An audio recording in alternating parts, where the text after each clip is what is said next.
शुवेंदु अधिकारी ने बड़ा ऐलान करते हुए कहा है कि अब पश्चिम बंगाल लेजिस्लेटिव असेंबली की कार्यवाही का सीधा प्रसारण किया जाएगा ताकि राज्य की जनता सदन के भीतर क्या हो रहा है इसे सीधे देख सके। उन्होंने कहा कि विधानसभा की कार्यवाही को लाइव टेलीकास्ट करने का उद्देश्य पारदर्शिता बढ़ाना और जनता को लोकतांत्रिक प्रक्रिया से सीधे जोड़ना है। इससे लोग यह जान सकेंगे कि उनके जनप्रतिनिधि सदन में किन मुद्दों को उठा रहे हैं और किस तरह चर्चा हो रही है। इस घोषणा के बाद राज्य की राजनीति में इसकी काफी चर्चा हो रही है और इसे पारदर्शिता की दिशा में बड़ा कदम माना जा रहा है।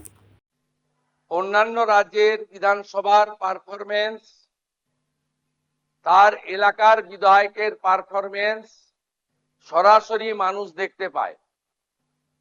आमादेर एई विधानसभाय विधायकदेर पारफरमेंस तारा आसছেন কি আসছেন না, তাদের যে উদ্দেশ্য নিয়ে এলাকার জনগণ নির্বাচিত করেন তাদের দায়বদ্ধতা কতটা তারা পূরণ করছেন কি করছেন না, এগুলো সম্পর্কে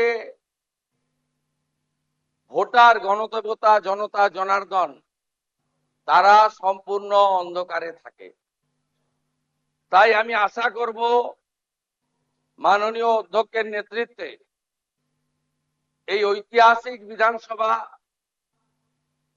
যা 1947 সালের 20 জুন ডক্টর শ্যামাপ্রসাদ মুখার্জির নেতৃত্বে ভারত ভুক্তির প্রস্তাব গৃহীত হয়েছিল 58-21 ভোটে, সেই বিধানসভায়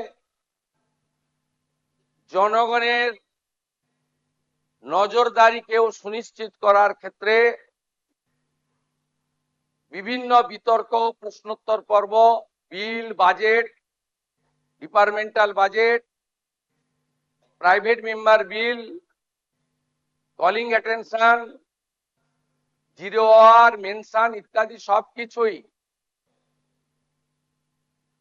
যাতে লাইভ সম্প্রচারিত হয় তার ব্যবস্থা গ্রহণ করা এবং এখানে বিরোধীদের তাদের কার্যপদ্ধতিও জনগণের জানার দরকার রয়েছে। আমরা কনস্ট্রাকটিভ অপোজিশন চাই। न्यूज़ इंडिया 24 से काजल सिंह, ब्यूरो रिपोर्ट।